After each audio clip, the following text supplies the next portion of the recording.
हा भयानपणा चाललाय. आई तुम्ही शांत व्हा बरं, रडू नका तुम्ही. आई रडू नका मला सगळी. त्रास होईल. हे घ्या बरं पाणी प्या, बीपी वाढेल ना तुमचं. पण काही नको वाढू दे, बीपी मरू दे, एकदाची सुटेल तरी. आई असं काऊन बोलताय? तुम्ही टेन्शन नका बरं घेऊ. आई राधिका, कुठली ती बाई येत आहे? हा, सरळ आपल्या घरात घुसत आहे, आपल्याला लग्नाची धमकी देत आहे. भयान कुठची? हे का चाललंय लग्न बिग्न? आई असं काही होणार नाहीये. जोपर्यंत कोर्टात केस सुरू आहे, आमचा डिवोर्स झालेला नाहीये, तोपर्यंत असं काही होणार नाहीये. हेच तर ना, हेच तर म्हणत आहे ना मी राधिका.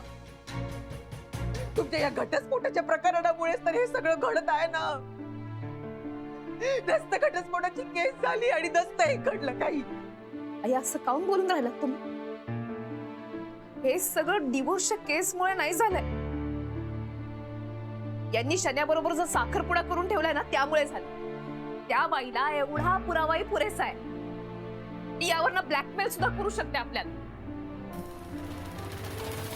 तरी मला वाटलंच, पाठ डांबरट आहे बरं ती बाई. खूप डांबरट बाई दिसली मला ती. तेच तर ती असं म्हणतेय खरं की हे सगळं ती आपल्या मुलीच्या सुखासाठी करून राहिली, पण तसं नाही. मला तरी असं वाटून राहिलं तर या मागे तिचा काहीतरी हेतू आहे. खरं आहे ना? तुलाही तसंच वाटत आहे ना?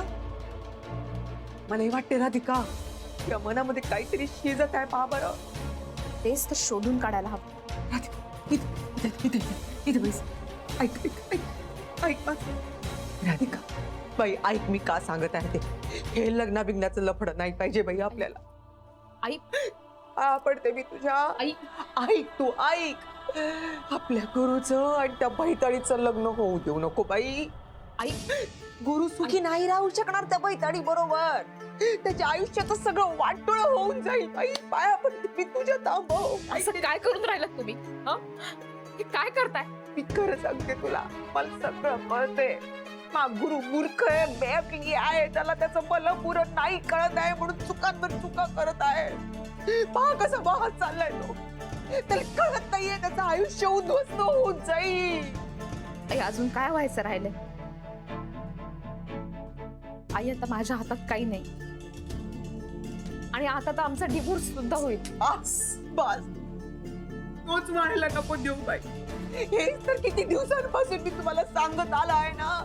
नका न घेऊ घटस्फोट. वाट लागून जाईल सगळी. नका न घेऊ घटस्फोट. आणि काय करू? हे असं जगत राहू का?